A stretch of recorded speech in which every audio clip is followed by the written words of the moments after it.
everyone, it's Michelle from Country Morning Creations. I am here with my latest journal, and this is my monthly journal. So once a month I create a brand new journal, and then at the end of 6 months I bind them all together.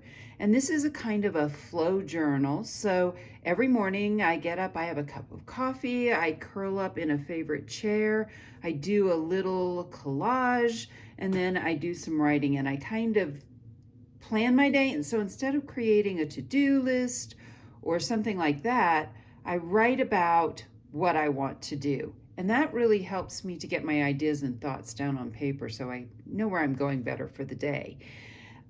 So what this is, it's a fairly simple journal. I have been using my Regency Rose printables for this 6 months. So I tend to do some kind of a theme for 6 months at a time. It's just a little bit less brain damage that I have to make decisions about. However, this cover has been inspired by a tag by, I want to say it's Penny and Rose Papery. I will definitely connect her below. And here is a picture of what that tag looks like.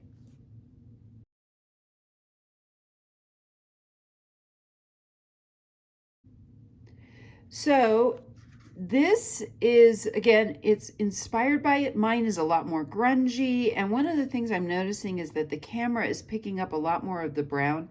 So in real life, the browns are not as dark. So it's not quite as grungy as it looks. But what I did was for this, I used mat board, which is that board that you would put around a picture when you're framing a picture. It is really, really a great product. It did not work badly while I was using it. And so it was great. So I layered up some pink blush paint, acrylic paint.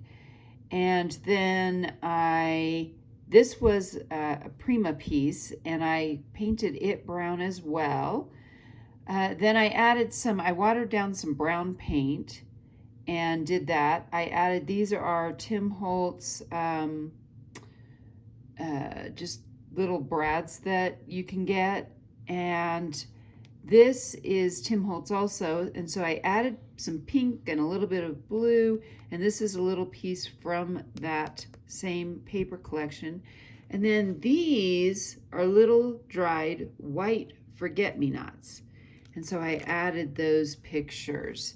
And basically, these journals are pretty much the same every month. So if you've watched me, I try to make something different or cool for the cover every month. However, the insides stay pretty much the same. On the first page, I do what's called a cover page. So this is my April cover page.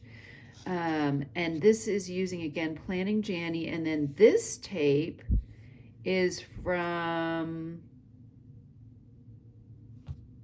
Lauren Phelps Designs. That's who that's from. And I love these because these are really pretty for spring, and yet they're still very neutral at the same time. So you'll see this is my 28-pound acid neutralized coffee dyed paper, and I have cut these to 8.5 by 8.5.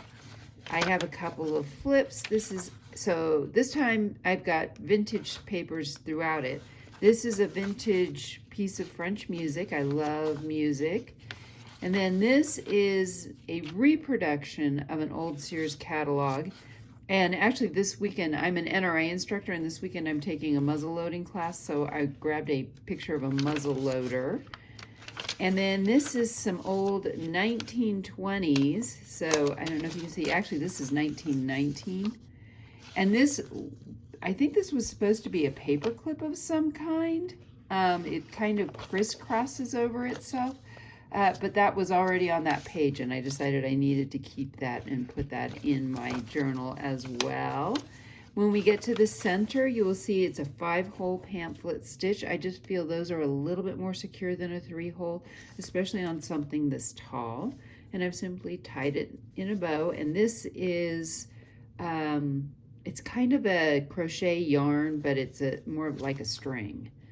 And it's used to make things like doilies and things like that. And so that is pretty much this journal.